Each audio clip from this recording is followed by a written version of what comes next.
Katanya anxiety itu penyakit 1001 sensasi yang gak nyata gitu. Jadi kalau belum sembuh, aku ngerasanya dan aku berpikir apa jangan-jangan sensasinya belum 1001 gitu. Apa jangan-jangan masih setengahnya atau belum sampai 1001 ya kayak gitulah. Hai, aku Dodo dan selamat datang kembali di channel Cerita Dodo.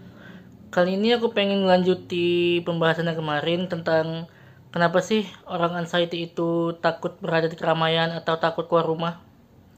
Kemarin udah kita bahas, tapi aku pikir kayak pembahasan kemarin terlalu singkat lah. Jadi mungkin kali ini aku pengen melengkapi aja sih dari apa yang udah aku bahas kemarin. Untuk kalian yang saat ini sedang anxiety atau mengalami kecemasan berlebih atau mungkin pernah, pasti relate dengan apa yang pengen aku sampaikan ini, pengen aku omongi. Orang-orang yang anxiety pasti ada rasa sensasi takut keluar rumah. Entah itu sekedar keluar rumah atau berada di keramaian. Pasti itu ya. Karena aku sendiri juga pernah ngerasa kayak gitu. Takut keluar rumah, takut di keramaian. Ya intinya pengen di kamar aja, gak pengen kemana-mana dan gak pengen ngapa-ngapain di luar rumah. Pengen terus ngurung diri di rumah dan di kamar. Tapi coba deh kita pikirin. Apa iya selamanya kita bakal kayak gitu? Kita ini kan manusia, butuh yang namanya sosialisasi atau bermasyarakat kan. Jadi kan nggak mungkin selama kita kayak membiarkan rasa takut itu dalam diri kita. Nah, disinilah aku pengen ngasih tahu tips-tips atau mungkin cara yang dulu aku pakai, eh, cara yang aku pakai dan aku bisa kembali keluar rumah dan berada di keramaian. Tips yang pertama mungkin aku bisa kasih tahu ke kalian, kalau keluar rumah sebisa mungkin harus makan dulu. Ya, jangan dalam keadaan perut kosong. Dalam artian perut harus terisi, nggak boleh kosong. Karena kan kalau perut yang kosong itu bisa menimbulkan asam lambung dan nanti kan mungkin asam lambung bisa naik. Di situ nanti anxiety bisa terjadi, bisa kambuh lagi. Jadi sebisa mungkin kalau kita keluar rumah harus makan dulu. Harus terisi perutnya. Nah, cara selanjutnya yang aku lakukan adalah dengan membawa bekal. Membawa bekal ini bukan berarti kita membawa makan ya, enggak. Cukup dengan air mineral aja sih. Satu botol air untuk menemani kita saat di jalan atau saat keluar rumah. Karena percayalah, sebotol air itu bisa menjadi penolong saat kita merasa cemas. Ya setidaknya itu bisa jadi pertolongan pertama lah kalau kita merasa cemas. Jadi jangan pernah lupa untuk bawa air mineral. Nah, selanjutnya ini gimana sih kalau kita keluar rumah terus kita terjebak di keramaian gitu, di keramaian yang gak kita pengen, katakanlah kayak macet atau di lampu merah.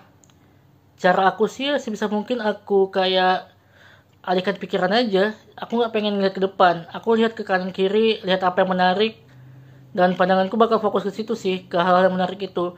Entah saat itu ada kayak motor yang bagus, mobil yang bagus, atau mungkin pemandangan yang bagus. Ya ke situ aja pandangan, jangan sampai lihat di kemacetan atau keramaian itu. Alihkan aja pandangannya. Intinya gitu sih, mengalihkan pandangan. Tapi tetap fokus ya, jangan sampai berkendara juga gimana-gimana. Jangan sampai kalian juga yang membuat macet akhirnya gitu. Nah, tapi sebaiknya untuk kalian yang masih takut keluar rumah atau berada di keramaian, sebaiknya coba dulu deh keramaian itu di tempat yang gak terlalu ramai dulu. Ya sekiranya coba ke minimarket dulu, atau sekedar ke warung, atau sekedar kayak ke resto atau tempat makan. Aku sih dulu terapi kayak gitu sih.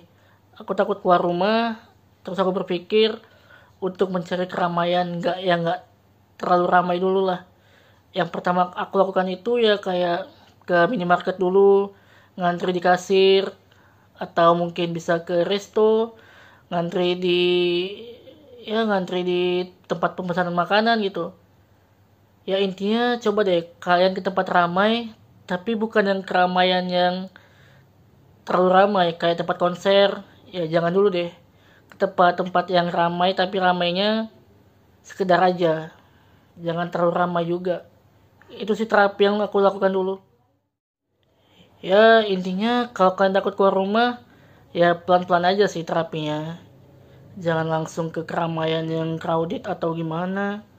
Ya kayak aku bilang tadi, coba deh ngantri kayak di minimarket, di kasirnya, atau ngantri di tempat pemesanan makanan, di resto. Jangan langsung ke tempat yang begitu ramai kayak pasar atau konser, jangan dulu. Pelan-pelan lah, pasti bisa. Nah, mungkin tips yang aku kasih tadi bisa berguna, bisa juga enggak ya buat kalian ya.